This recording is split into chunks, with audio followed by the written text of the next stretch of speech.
when you start acting, you're going on hundreds of auditions a month. You hear no 99% of the time if you're making it. They can cancel your show at any time, but you can't leave or ask for a raise because you're on a 6-year deal. 6 damn years? Now we live in a world where they're like, we're Netflix or Disney or whoever, go fuck yourself. Take what we owe you or we'll hire someone else. Support for the show comes from Bumble. In dating, just like in finance, you tend to get out what you put in. The more intention and openness you bring to the table, the more likely you are to see the kinds of returns that matter. Deep, lasting connections. That's why I'm excited to talk to you about Bumble, today's sponsor. Bumble encourages people to show up as their most authentic self, helping them to date with clarity and confidence. So when you find a spark, you can explore it with an open mind. If you're thinking about dating, you can jump right in with Bumble.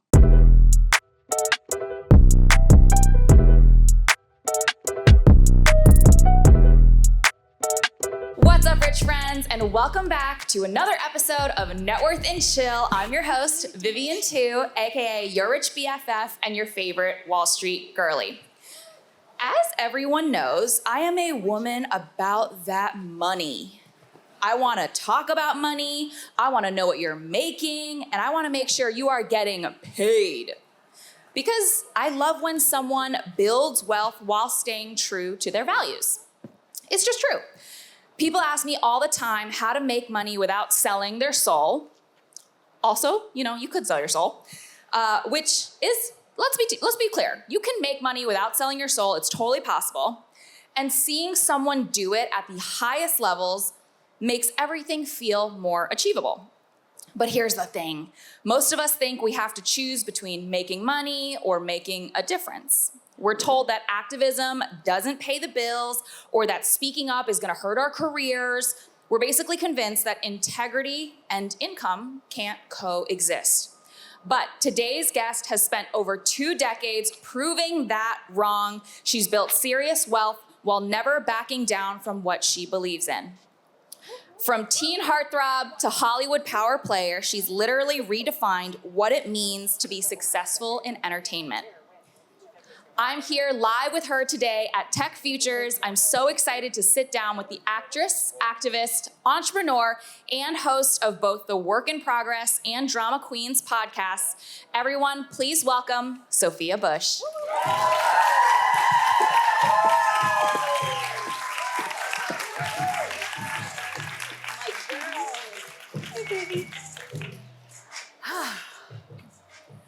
Well, hi, everyone. I'm so glad you're all dry. This is fab. Everyone looks very beautiful today. Mm-hmm. And listen, before we get started, I always like to, warm us up with an icebreaker. Ooh. So I need to know, Sophia, what is the dumbest purchase you have ever made?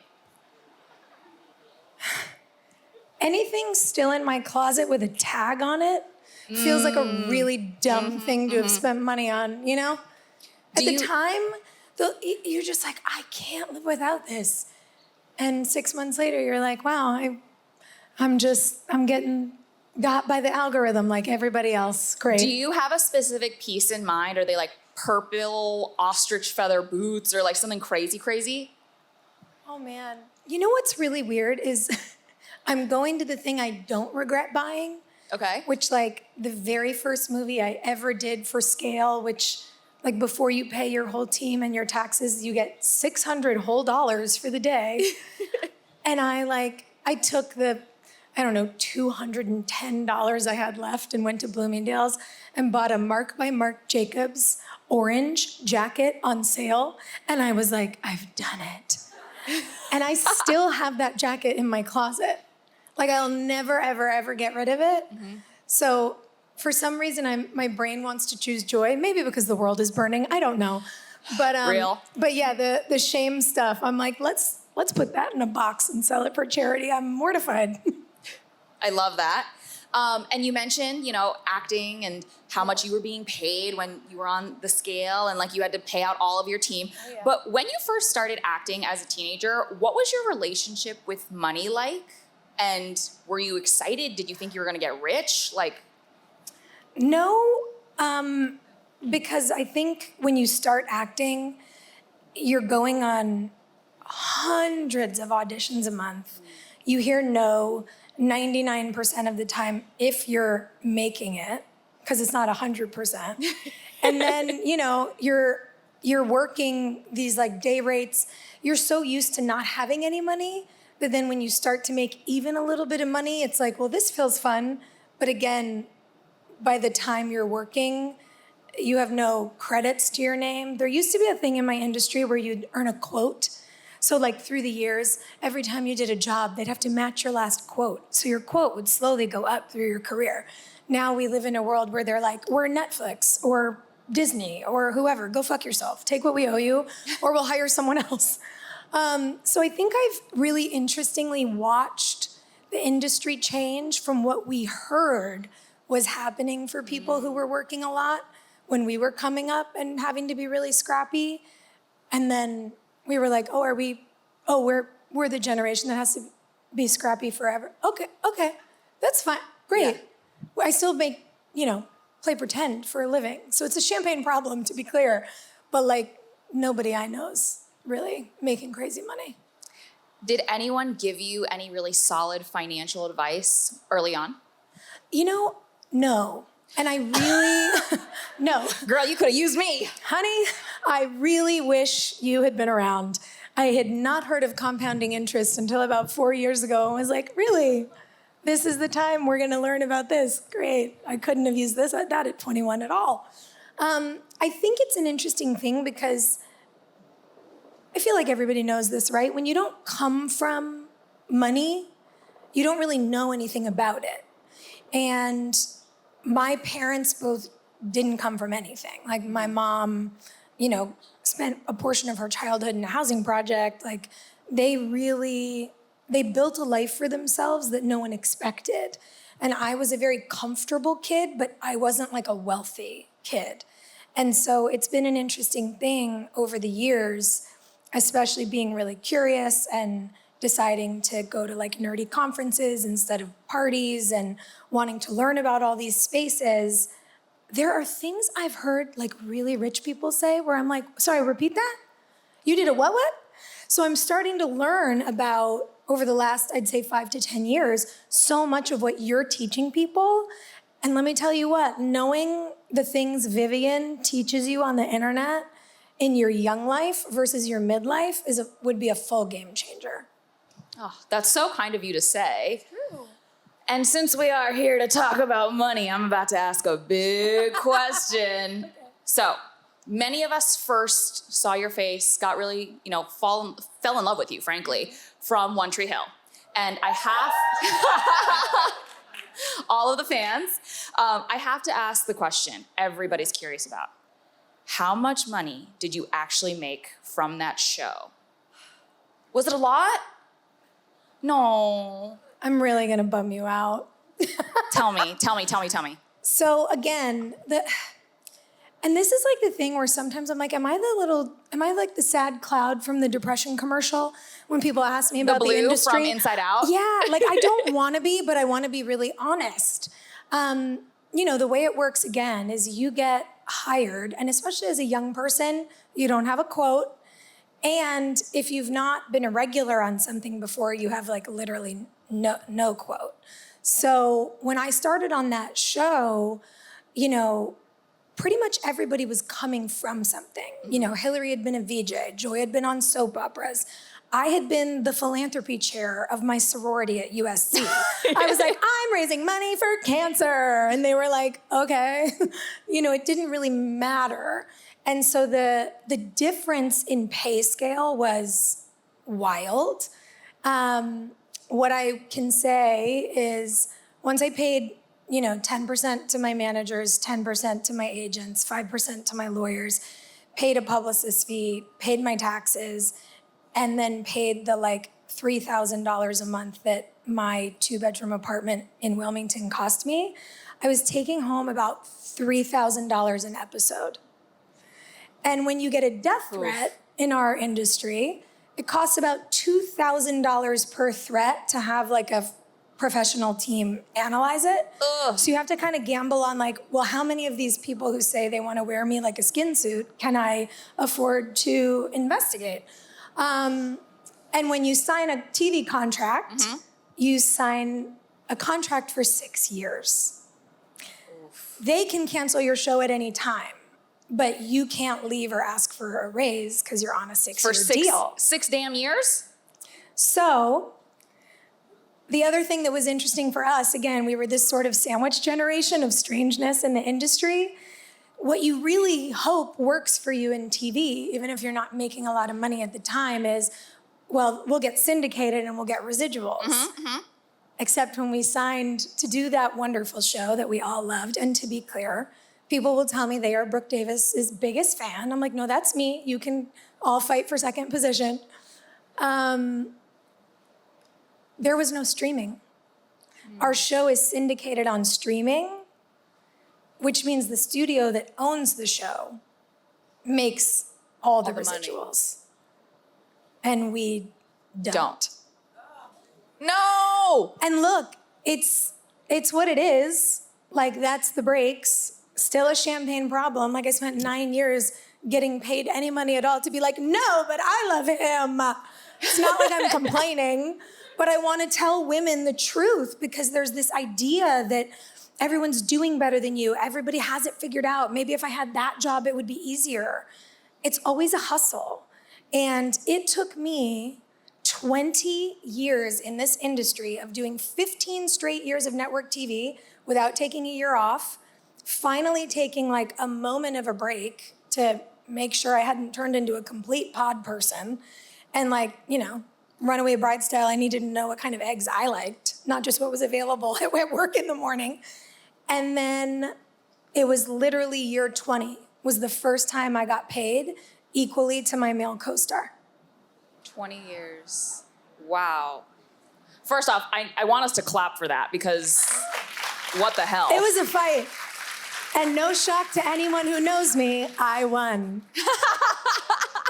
I was like, we're not doing this anymore. And to bring us on that topic of pay gaps in the entertainment industry, I mean, it's pretty egregious. We've seen the headlines. Some of these famous women actresses are literally just fighting for a tiny percentage of what they're maybe like, maybe it's not nice, but like a mid-tier male actor is making.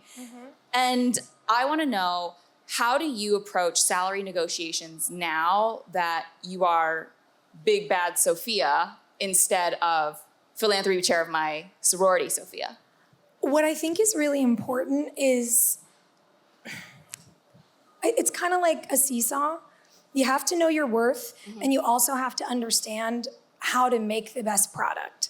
Once I started producing, which, by the way, I sort of did before no one asked me, because I just trailed my producers around asking them questions and asked if I could sit in on like the notes meetings, and then I wanted to meet with the UPM and look at the budget. Like, I want to understand every single aspect of how a film gets made, what it costs.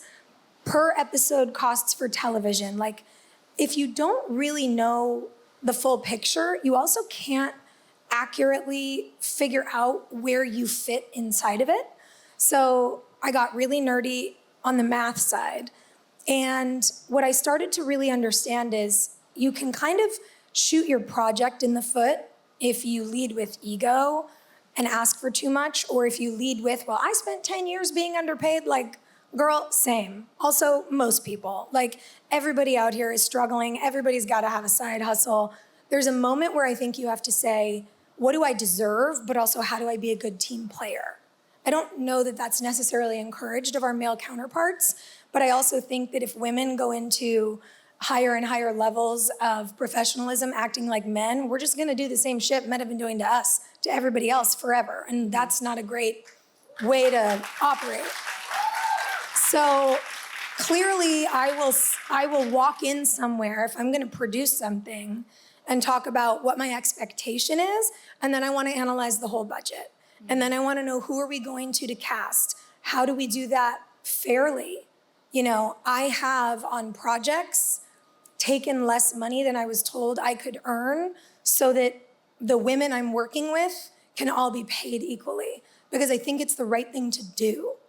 And my agents don't love it, but it creates a very different experience in the workplace. And I think at some point, if we want to shift from the crazy beast of oligarchy we find ourselves in our economy, to anything that actually works. And I'm not saying like, I'm not going to be a Pollyanna about it, but like conscious capitalism is possible. I think there has to be kind of like a recalibration of how we do things. That was very foundational, coming from my podcast, Work in Progress. It's like my baby. It's my favorite thing to do. I literally made a job where I get to ask interesting people questions and they have to talk to me. Like, what? It's my dream come true. And when I had the idea in a brainstorm with my team for Drama Queens, my team, they're my team. They were like, well, it's your idea. So you're the creator, you'll be the owner, we'll hire your friends as your co-hosts. And I was like, nah, dog.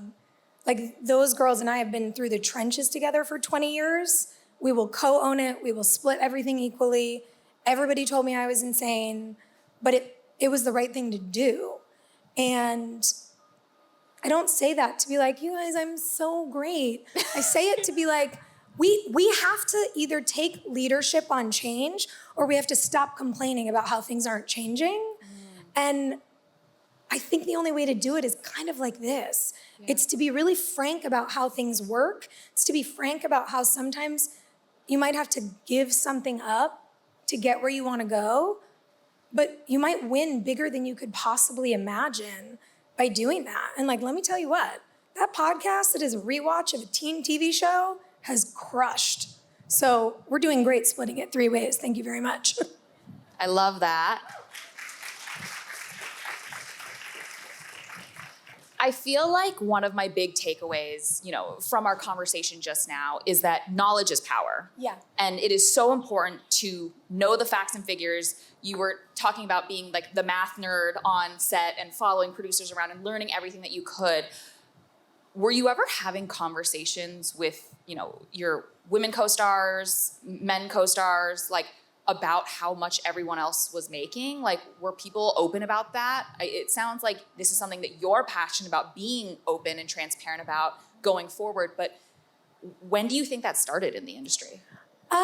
Listen, I understand why it's not a common practice, because our industry is very feast or famine. Mm-hmm. You could have a great year and then have a year where nothing's quite working. You could have the worst year ever, which our whole industry had. And to be clear, that's folks like me that and it's the 200 people on our crews that you don't. It's our DPs and our electricians and our catering managers and our wardrobe supervisors.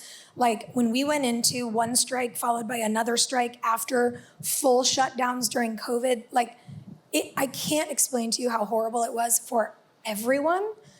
And so when there's a chance that you could make some money this year and maybe not make any money next year and have to figure it out, and have to figure that out with your family, and have to figure that out with the people on your team who only eat if you do.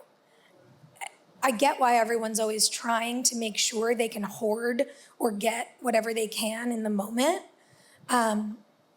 Again, having a parent who grew up in pretty gnarly poverty, I know all the stories. I know all the things. I know why I hoard hotel shampoo bottles. And my mom had to be like, girl, I know why I used to do this. Brands will literally send you shampoo. Stop doing that. But it's ingrained in you. And it's scar tissue. Yeah, I never want to act as though scarcity is not a struggle. And I also don't want to pretend that once from the outside, it looks like you've made it, you never experience it. We are all humans trying to survive on this planet that at the moment doesn't seem to want many of us to do even okay. And I get it, why people don't talk about money. But I also think you have to get a little uncomfortable to change the thing that keeps so many people in discomfort, in dis-ease. And so I really admire that so many people that I came up with have just started to talk to each other about this stuff. I did a show for a season with one of my favorite actresses and friends on the planet. Her name is Sky P. Marshall. She played my best friend on Good Sam. She is the lead of Matlock opposite Kathy Bates, casual, absolute legend. She's crushing. nominated for Critics' Choice Awards. Like, I just want to shout her name from rooftops. And when she was doing her test deal for Matlock, she FaceTimed me and was like, I have so many questions. And I was like, tell me all of them. And like, let me tell you what I went back and asked for. And let me tell you how I pushed for this. And let me tell you how it took me 20 years to get my location housing covered by our studio. 20 years. Ask for it now. And like, these are the arguments you can make. And this is how you do it. And I don't think it changes unless we change it. And I don't think I would have known to ask for certain things had I not had friends who'd been doing this longer than me. Like, let me tell you what, Connie Britton, the icon who played Tammy Taylor, that woman will be like, what did they say to you? Oh no, honey, no, this is what you're gonna do. So she's taught me, and now I get to teach someone else. And I think women are particularly good at it. You know, we've had to have a lot of whisper networks for generations to survive some shit. Like, why not take the whisper networks onto social media like our friend Vivian over here and tell everybody the tea? I love that you just shouted out a mentor and a mentee of yours, because it really is like paying it forward. You want to make sure that the same community that helped you, you can help as well.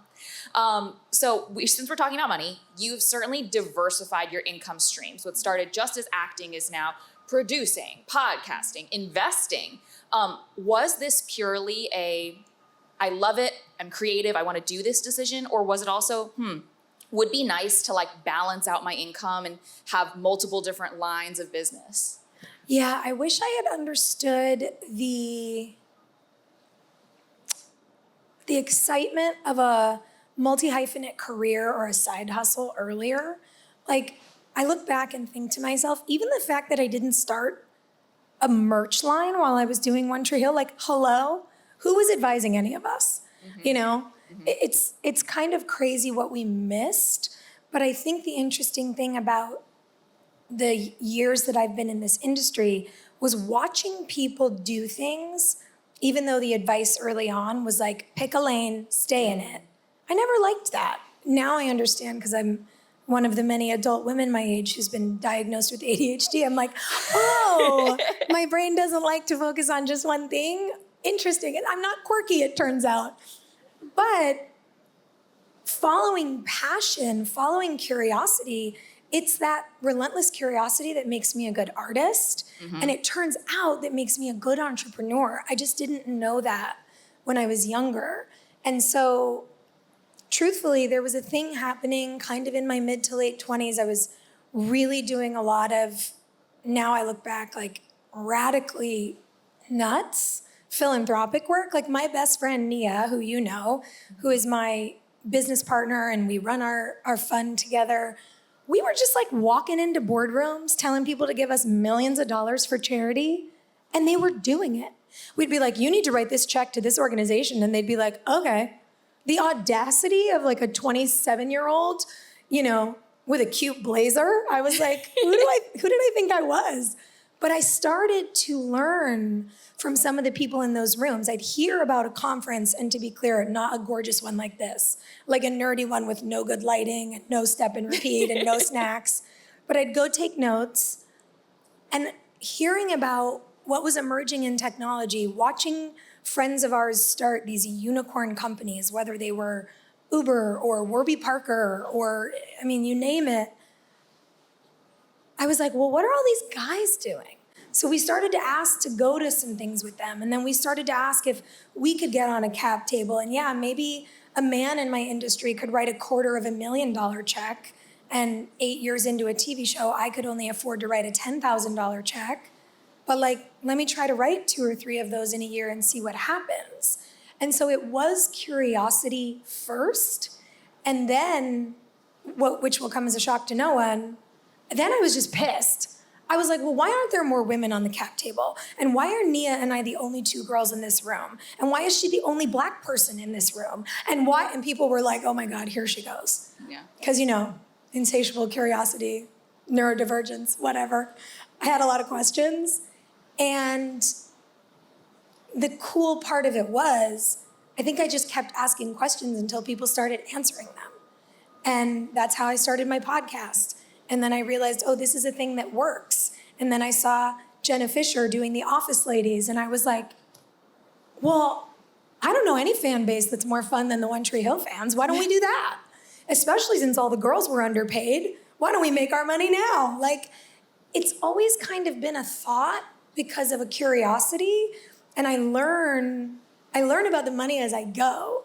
So now I'm trying to tell all the women coming behind me, like, learn about the money first, ladies. Your retirement accounts will be better. That's what I want for people, is to take whatever level up we've had in our particular, age bracket or generation or whatever. I want people to take that and be armed with it earlier as they follow along. Building for the next generation. Yeah. I love that. Yeah. So I want to have a moment of transparency now. Okay. You do a lot of stuff. But if we were looking at a pie chart, where would you say the percentages of your income come from? And then keep in mind, I'm going to ask you a follow-up question, which is, after you give me the percentages of how you make your money, is the most lucrative thing your favorite? No. Okay. Break it down for me. There's something really magical to me about something like this. Yeah. A sit down with a person, having a great conversation. It lights me up in a way that I love more than anything. An interview podcast about, how we all human is maybe not the most profitable thing in the world, but it's the thing I love the most. Mm-hmm. I will say, acting as an art form is one of the loves of my life. Mm-hmm. But the making of something is quite difficult. I get that high, I get that like, oh my God, humans are gorgeous feeling when we're really in it in a scene, and it's like something happens that's unexpected and you know that it's amazing and people are having real emotions and it's great. And then they call cut.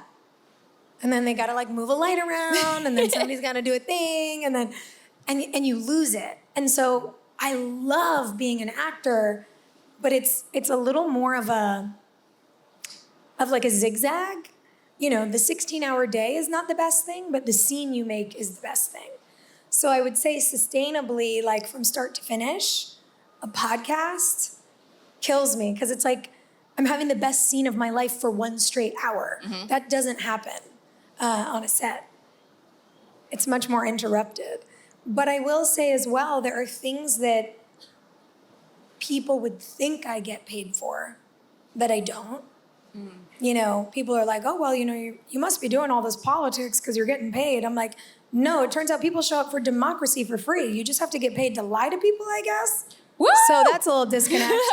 But I've learned to kind of figure out, can I go do a speaking engagement on a topic that's meaningful to me at a corporate retreat once or twice a year that will then cover all the flights and hotel costs that I incur going to work on an issue at the border in Texas or going to advocate for reproductive rights at Bryn Mawr to college students, or like those things I figure out. Do good and well at the same time. Yeah, so again, as an artist, you kind of like never know where your next paycheck's gonna come from. You figure it out. The diversification helps with that, certainly. But for me, there's also the added layer of what corporation that has like hundreds of millions or $1 billion can I get to pay me for something so that I can go do these other 5 things for free for people who can't? Mm-hmm. And that's not necessarily something I think my accountant loves, but it feels right for me. Support for Net Worth and Chill comes from Bumble. No matter how seasoned you are, dating, like any investment, can always feel a little scary. I know so many couples who have met on Bumble who put in time and energy, and emotions into finding the right partner, someone who has shared goals and genuine compatibility. But the more intention and openness you bring to the table, the more likely you are to see the kind of returns that matter: deep, lasting connections. When you're approaching dating with authenticity, it's also an investment in yourself. Be thoughtful in crafting your Bumble profile and bring the same energy to connections that you hope to receive, because all of that energy enriches you too. Bumble has prompts and interest badges so you can show off your own personality and make it easier to find compatibility with others. You can get to know the little things like how they take their coffee and the big things like their goals for the future. So if you're ready to find a meaningful relationship, one of the most important investments of your life, you can do it on Bumble. Hi friends, quick pause in our show to take a question from my besties in Phone a Friend, presented by Bumble, where I'm answering your burning questions. Andrew asks, I'm about to move in with my boyfriend who makes a lot more money than I do. He wants to get a place that's way out of my budget. How do I talk to him about what I can actually afford so that we can split the rent fairly? He doesn't want to look for a cheaper place that's more in my budget because he's bougie. Ugh, bad and bougie. So first things first, I think you need to have a real, honest conversation about money. I know this is super uncomfortable, but if you're moving in together and you're building a financial partnership, you need to be able to talk about this stuff openly. And here's the thing. If he wants the fancy place that you literally cannot afford to split 50-50, then you have to have that conversation about how that doesn't feel fair to you. Fair does not always necessarily mean exactly equal. What I encourage you to have is a conversation about prorating. So I'll give you an example. When I first moved in with my now husband, he made a lot more money than I did, and he wanted an apartment that was a lot closer to his office. It was going to shorten his commute, and I told him, point blank, hey, I can't afford to go halvesies on this, and I don't want to be a mooch and ask you to help, cover more. And he actually said, no, I'm happy to cover more because it makes my life easier when it comes to getting to work. We prorated our rent based on how much we made, so it was a commensurate burden of our incomes, so neither of us felt financially put out, but he could still get that nicer apartment and feel really happy about where he was living. I think this is so important to have as a conversation. When they talk about having money conversations with your partner, it doesn't necessarily have to be once you're engaged, once you're married. In fact, it's a lot easier to have these conversations earlier on. And frankly, couples that talk about money are that much more likely to stay together because they're just not fighting about it. I want to pivot us to talk about my favorite subject, investing. But first, I want to open up with a stat that's probably going to make you angry. You probably already know it. Less than 2% of all VC funds go to women teams. But you are a general partner at Union Heritage. It's a VC fund. How do you pick and choose what ideas and investments to make? Is it, it's just a gut feeling? And how do you know what's worth your time and money? Well, even for us, starting the fund took a lot of time.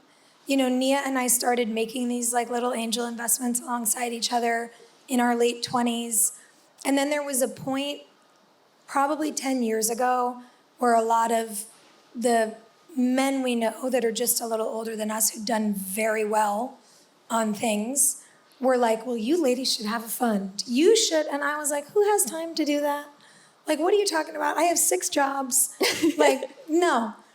And then the interesting thing was we keynoted the Forbes 30 Under 30 conference in Detroit, where at the time we were running our deeply intersectional salon that we had opened because we got really pissed that his 2 best friends, because one of us is a white girl and one of us is a black girl, we couldn't get our hair done together. We were like, nah, this is just not gonna fly. So we decided to try to fix a problem. And, a mile from our salon, we sat on a stage like this giving a talk, and Nia's dad, who works on the public market money management side, pension funds for police, fire, cities, who's my favorite bonus dad, who jokes that I'm his bonus daughter, sat us down and was like, you girls, you think you're angels, and you think you're these cute little philanthropists, you think you're these little radicals. You're investors. The way you talk, the way you analyze, why are you so against what all these other people tell you to do? Why don't you want to start a fund? And we were like, we just don't know that we're qualified for that. And a man wouldn't say that, by the way. He hit us with a stat. He said, isn't it interesting that women won't apply for a promotion until they're 90% certain they can do the job, and men apply once their certainty crosses 40%. And we were like, okay, Dad, are we getting called out? And it really was a powerful moment because we realized we're so much more skilled at this than we give ourselves credit for. And Nia's dad is one of our other general partners. There's 4 of us at the fund. And we decided to institutionalize what we'd already been doing together for 15 years. And we really built a strong thesis around it. Our funnel is incredible. Even onboarding, to apply for the fund is incredible. And it was actually a very amazing lesson in ownership of self for me. It was like something I had to process not only in terms of our business plan, but with my therapist. And I was like, money really is. It is really an emotional, inherited story as much as it is a tangible fiscal element. And so that's really the origin story for us. And we run a philanthropic fund already that deploys in Michigan to really boost the early stage ecosystem. What we find is that founders at the earliest stages aren't getting the kinds of support and resources they need. So we built a platform of wraparound resources for them to try to shore up the market, to try to support people in Detroit and in the greater Michigan area. And frankly, it helps us de-risk our investments as well. So it's the do good and do well thesis in action. And then our first fund deploys in Michigan or works with companies that have some sort of Michigan footprint, whether that's research at our university system. Just have to shout out the Michigan university system. We have $3.5 billion research dollars moving every year. It's more than Harvard, Stanford, and Yale combined. If you need a place to research, you might want to come to Detroit. And for us, some people said, why not do a traditional national fund? And we said, this place is our origin story as partners. And frankly, when you think about a healthy economy, if we keep building up on the coasts and the center of the country collapses, where goes the American dream? So to have a really robust tech sector and research sector there is very meaningful to us and feels like a way to actually support the whole country. And then our second fund, when it's time for that, will be a more traditional national fund, but always Michigan first. Love that. And you talk a little bit about the American dream. It's very clear to everyone in this giant room that activism is such an important part of your life. How'd you get involved? Was it just one day you were like, this is so unfair, I need to, do something? Yeah, I think for me, the way in was the environment, because I had the privilege of growing up in California. And, it's a state where you can literally wake up and snowboard and by sunset be surfing. To be clear, I don't surf. I'm like, let's leave the ocean for the fish. Not everything is for us, but whatever floats your boat. But I grew up camping in our national forests. Mm-hmm. I was a camp counselor. I love being outside. And the idea that we ever were not taking care of our environment, I grew up in a time in our school system where we were studying the environmental movement in our state of the 60s and 70s. And I was looking at the places I frequented, just looking apocalyptic almost. The air, the garbage, the sludge in the water, and realizing that environmental policy shifted my own city from something I couldn't recognize in a photograph to a place I loved living. And it might also be, the asthmatic kid who can't breathe, that thought, no matter where you live, your environment shouldn't determine how or whether you live. And the interesting thing about moving into environmental justice in my teens and 20s is that once you pull on the thread, you cannot escape immediately learning about gender disparity, what women go through all over the world, about racial disparities, about what communities live close to incredible polluters. I mean, we see it today with a data center in Memphis that is poisoning a Black neighborhood.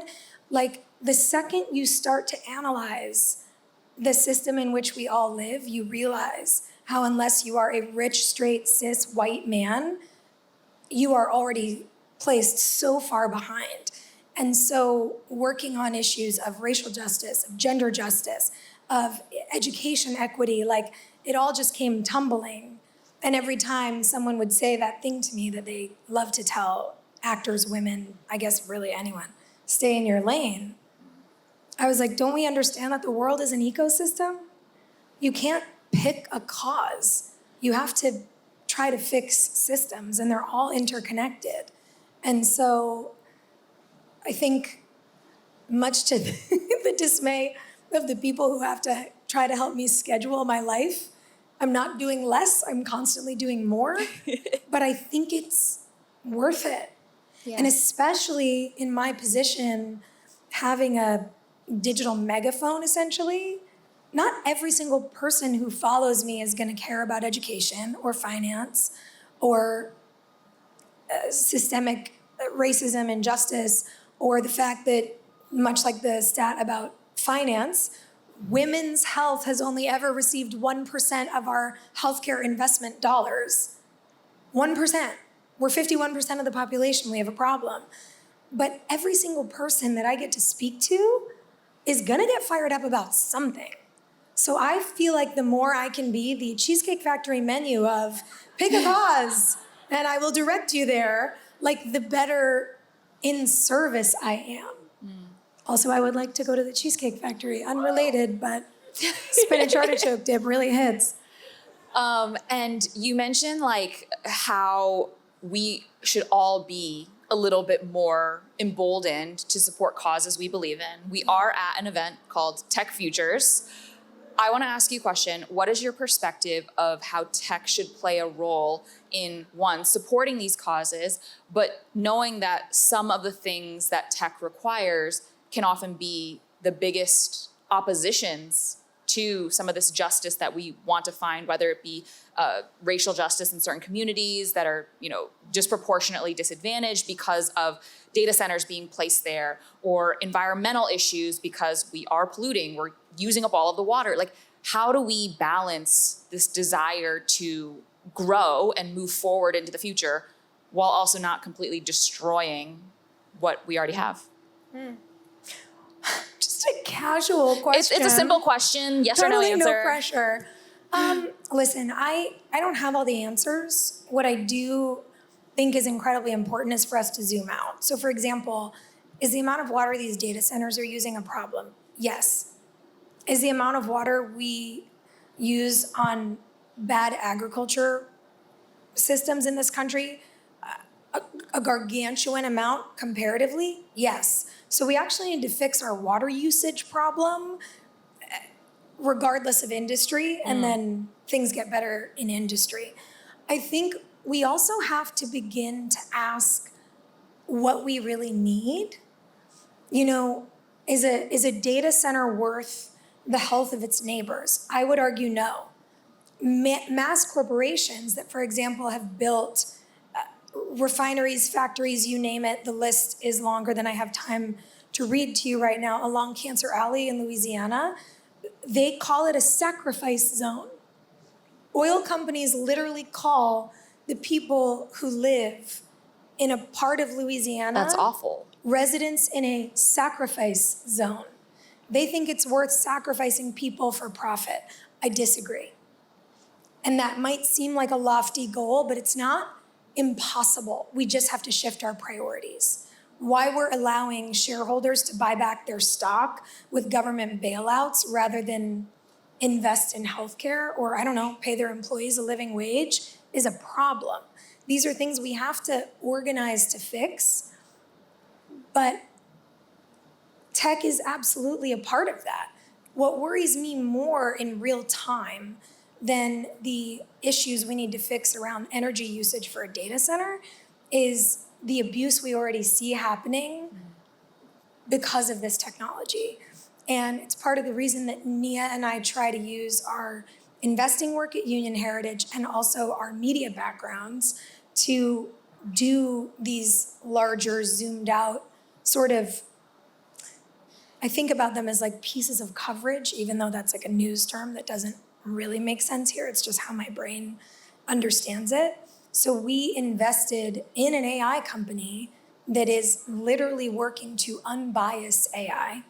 Its tech is unbelievable. I am so incredibly proud of the founders and the work that they're doing.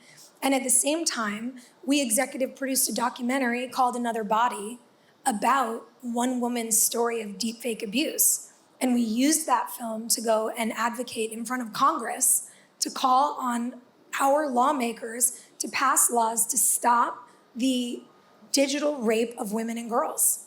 Because we are 98% of the victims of AI abuse.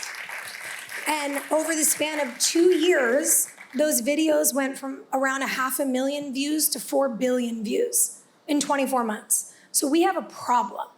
And those are the kinds of things that I think it's incredibly important to address while we build. We have to have guardrails while we expand. It's like you would never build that bridge without guardrails on the side of it. You just wouldn't do it. And we shouldn't be doing that as we design the future of tech. We should be saying, how do we build things that will better the lives of humans? And how do we legislate them to not hurt us? How do we build technology that might be able to give people some of their time back to not just, work, eat, sleep, repeat, to work a little, family a little, I don't know, read a book. Do you miss those? I do. How do we use these things to make the world better, not just to continue to pillage the world? And that's kind of above my pay grade in terms of the answer, but I promise I will always be a pain in the ass and ask the question anytime I have the opportunity. I'm always down to brainstorm solutions. I just think they're complex. Yeah. And I think one of the solutions that most of us can agree on is it's going to take legislative change. You have been incredibly outspoken in the policy arena. Can we just get a little bit of a pep talk? Because everything feels like a huge fight these days. Like it feels like we're climbing up a hill, always rolling the boulder. You mean because we're battling authoritarianism and our lawmakers don't respect the law and they violate it all the time?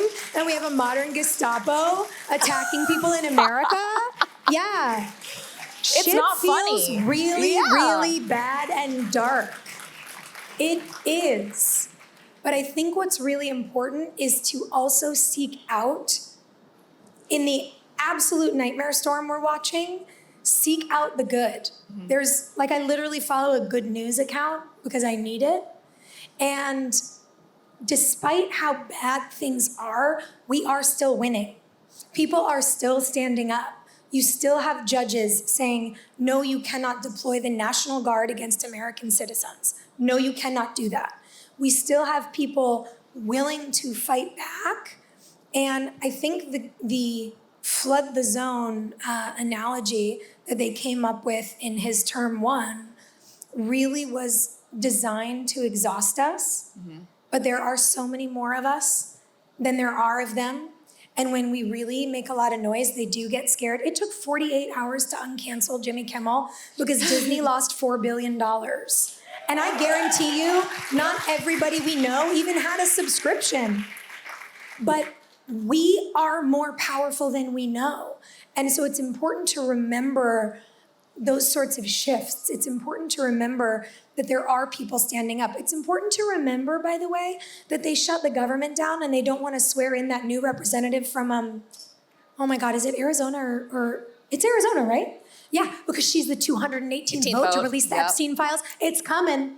They can't stop us from, caveat, we've done a lot of absolutely horrendous, fucked up shit trying to get toward the ideals of what America is supposed to be. To be clear, we're not perfect, but the ideals like the golden nugget at the center of this democratic experiment is incredible.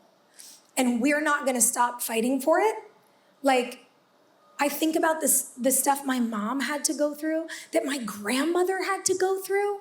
Like, ladies, we couldn't even have a credit card until 1974 unless a man signed for it. Mm-hmm. And we're gonna act like we're gonna stop now? Absolutely not. So we can be exhausted, we can be pissed, we can tell the truth, but we're not gonna stop.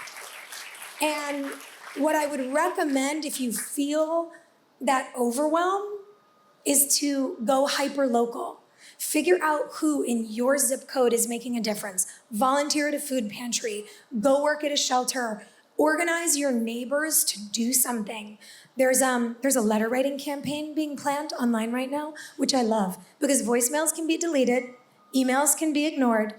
Paper mail is delicious because it's a pain in the ass. And just imagine how quickly we will break the system at 1600 Pennsylvania Avenue and in the halls of Congress when they start getting 10,000 letters a day from us. Paper mail has to be scanned and cataloged. We can resist in ways that seem silly, and we can resist so powerfully that we can move behemoth corporations again in 48 hours. I promise you all is not lost. And it's always darkest before the dawn. And now I'm quoting rock bands, but they were onto something. I mean, what a pep talk. We're gonna be okay, guys. I love that. So as we, start to wrap up a little, I do want to shift gears and talk about something much lighter. Okay. I want to talk about love. Okay. So not too long ago, last year, you came out as queer. Yeah. And you said...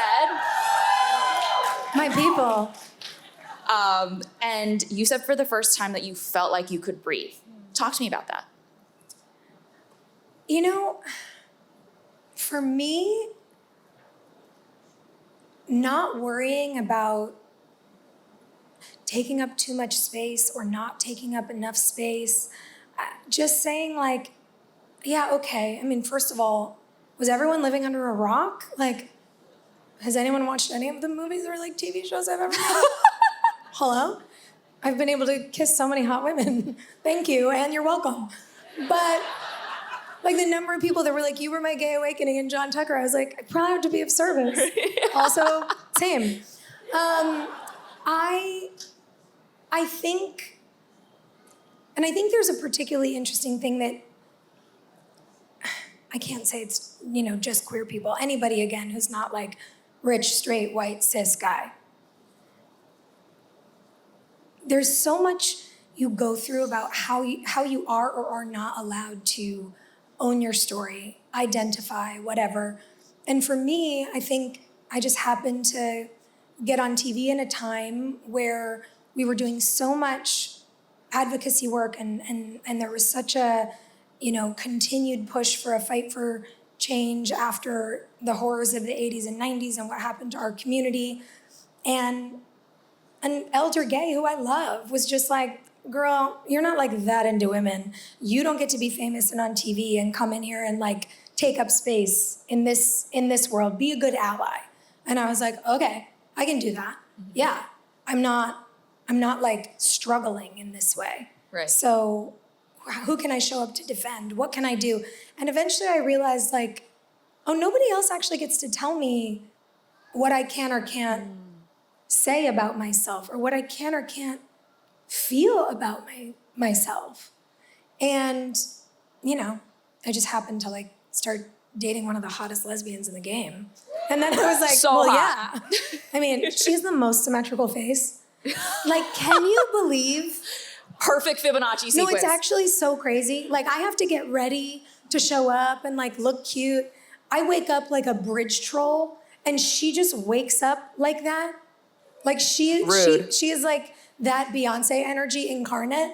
I'm like, how? But again, lucky me. I do love that for you.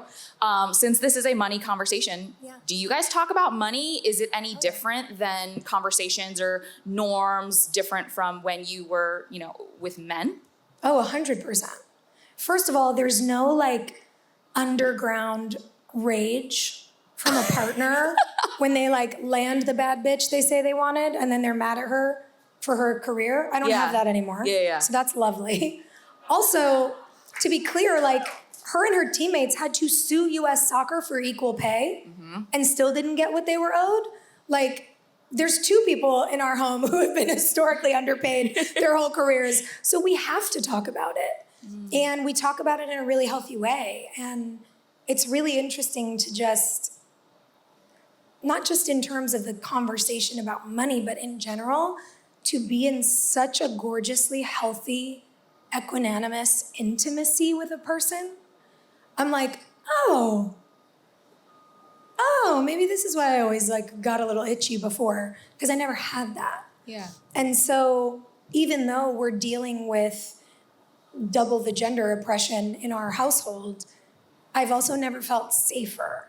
And that goes so far beyond how we're negotiating for what in our careers. But yeah, we go over all of each other's stuff. Like, that's my biggest hype woman and vice versa. I mean, you really do want to just live with your number one cheerleader. Yeah. Why not? Yeah. They should think the sun shines out of your butt even on days when you don't. Yes. So we're gonna do a fun little rapid fire round to wrap us up. Just think of the, first thing that comes to mind, okay? Oh God. Best financial advice you've ever received in your life. Compounding interest. Start putting money away, guys. I don't care if it's like $10 a month. Do it. Start investing. Okay. Worst money mistake that you are willing to share. No, I can't share that. No. She sandbagged us. I got to pass. I'm sorry. Oh, wow. Okay. One money habit that you swear by. What do I swear by? Honestly, if you can, literally hire the best accountant you can afford, because they've just got tips and tricks. They'll pay for themselves. I'm telling you, it really makes a big difference. That's a good one. If you could go back and tell 22-year-old Sophia one thing about money, what would it be? Most of the stuff you buy, you won't remember, so don't buy it. Do you think spending on experiences is better? Yes, absolutely. Stuff is stuff. Yeah. It's like, and we're all stressed out by our stuff. So why were we sold that we needed so much stuff? It's so stupid. Okay. Travel, experiences with your friends, like my favorite thing to be able to do, if I'm like working on a show, I love to sneak my credit card to the waiter and at the end of the night be like, oopsie. Like that to me, that's what I want to do with my money. And in that same vein, best splurge of your lifetime.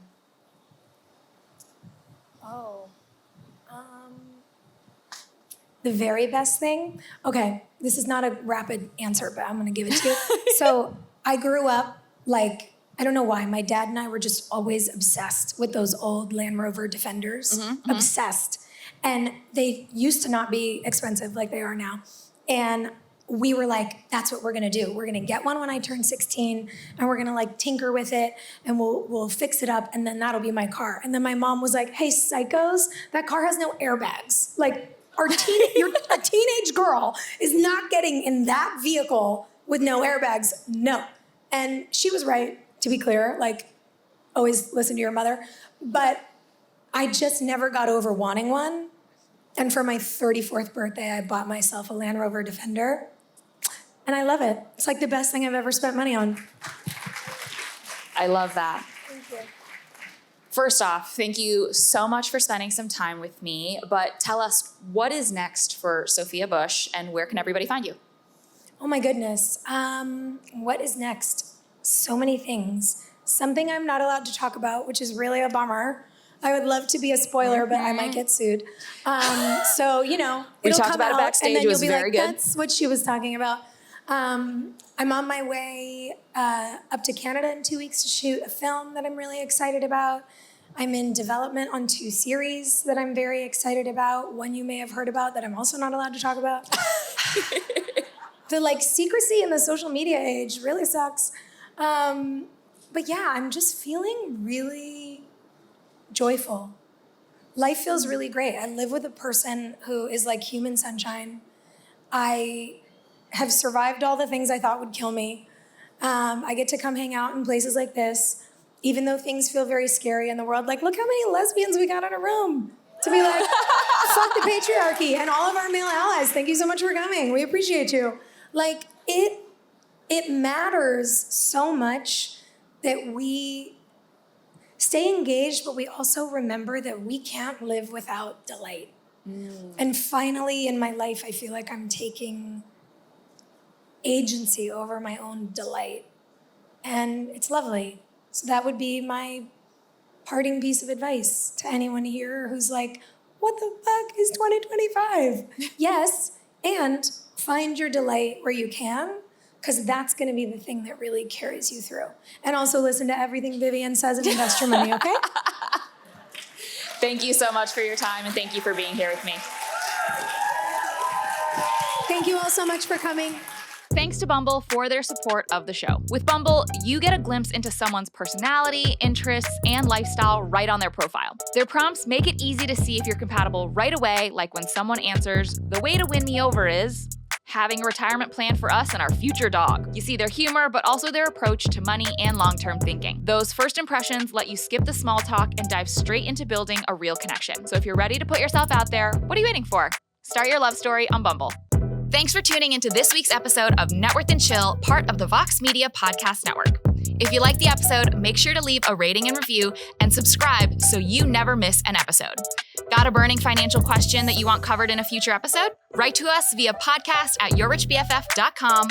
Follow Net Worth and Chill Pod on Instagram to stay up to date on all podcast-related news. And you can follow me at YourRichBFF for even more financial know-how. See you next week. Bye!